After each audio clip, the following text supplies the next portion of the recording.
Now, we all know about the massive removal of pages from social media, particularly the anti-media website and other organizations who were primarily anti-war. Now, this silencing of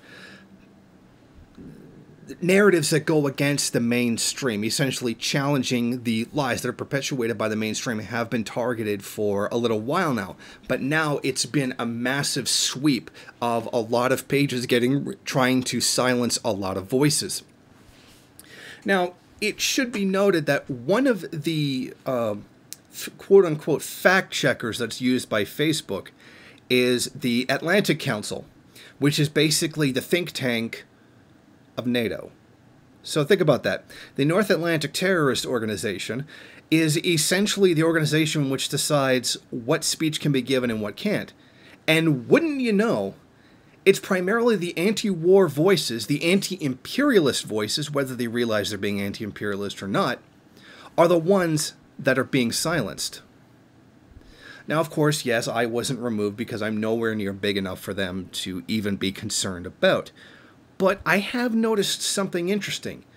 Somebody sent me a screen cap of one of my posts, one of my blog posts, and that was talking about the current relationship between the U.S., South Korea, and North Korea, and the diplomatic situations going on right there. That was removed from Facebook because it didn't go according to their terms of service. Apparently, the "we should not kill tens of millions of people" is a message that Facebook and Mark Zuckerberg just doesn't like. Okay, that's fine. Now, here's the argument that's being made. People are arguing, well, Twitter, Facebook, Google, they're private companies. And if you don't like what they feel should be allowed to be broadcast, and when more along the lines of what shouldn't be broadcast, then you can go start your own social media because you have no right to somebody else's property.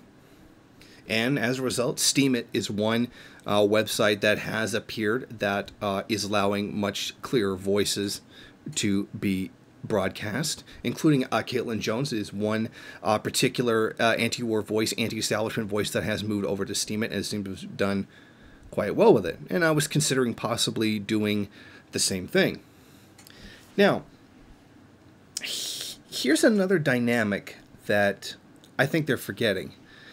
The United States, or specifically capitalism in general, or liberal bourgeois democracy, seems to feel that there's a thing called freedom of the press. Now, things like the anti-media, people like Caitlin Johnstone, many other writers along those lines are journalists. And as journalists, they do have a right to publish. And I believe that freedom of the press might be part of that whole, freedom of speech thing. It's one thing to say, well, I don't have to like what you say, I don't have to repeat what you say, but when you do have a right to the freedom of press, and you have giant companies censoring that, well, then we have really a different scenario altogether, because that seems to be the one thing that's being forgotten about, is that these are not just anti-war voices. These people are journalists. They are people broadcasting a political opinion as an organization or individuals as news, like I'm doing right now. I have as much a right of freedom of press as they do. And I haven't been censored yet to any significant degree because I'm not important enough for now. But here's one more angle I wanted to cover. A lot of people are saying, okay, look at this mass censorship that's being taken on. If we had stood up for Alex Jones, it would have been different. Okay, first of all, no. If everybody stood up for Alex Jones, this still would have happened. So it would not have made any difference.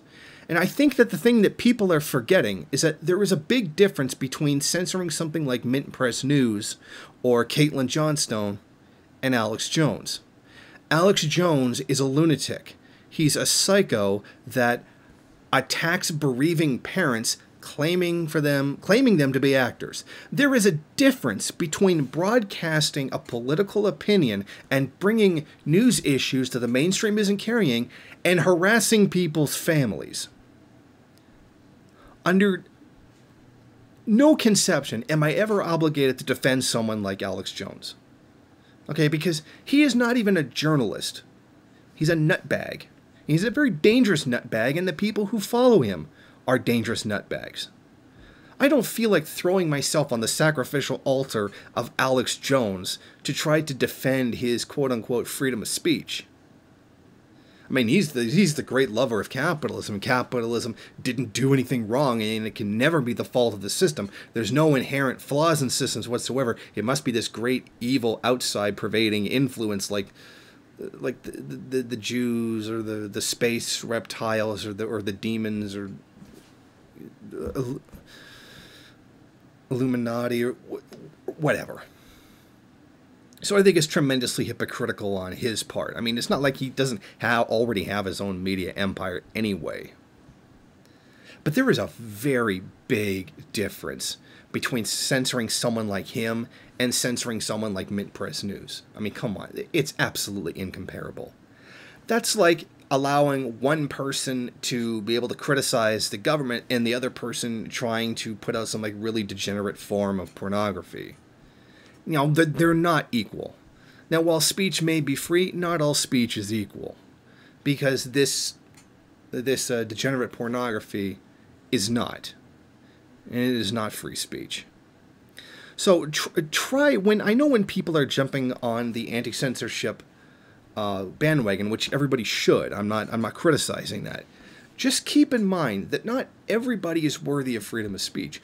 Would you allow a Nazi to speak publicly and advocate genocide for certain people? No. Then why would you really do it for Alex Jones, who's less violent but more insane? I'm just saying. But we do have to keep in mind one thing. We can moralize about censorship all we want, but we do have to recognize something here. This is a war. It may not be a physical war in the streets with people being killed, etc. This is a war, time to quote Alex Jones, a war for your mind. It is. There are contrasting viewpoints, some of them false, some of them true. And those of us who want a better world are going to be censored by those who don't. And situation reverse, we would censor them. We absolutely would. And no one should really stand on their high horse saying, well, you censor us, but we wouldn't do it to you because that would be making us just as bad as you would. We both know that we would censor each other. The left would censor the right and the right would censor the left. We both know that would happen. Both sides would censor each other. What's important is the battle over which ideology is going to take the future. So stop moralizing over which person is which and hold them to what standard they have. The United States liberal, bourgeois, capitalist democracy says they believe in freedom of the press, and they should be held accountable to that. If that's what they're going to say, then they should be held accountable to it. Maybe they should be more honest and say, well, no freedom of press for anybody who disagrees with us.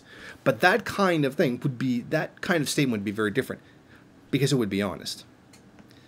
And of course, we would be foolish to think that this kind of censorship is going to be coming to an end anytime soon. In fact, we can very much expect it to get much worse. Thank you for watching. If you like this program, then please head over to my Patreon page and set up a monthly donation. It's your donations that keep this program running. Also, if you would like, please rate, comment, subscribe, and share in various social media.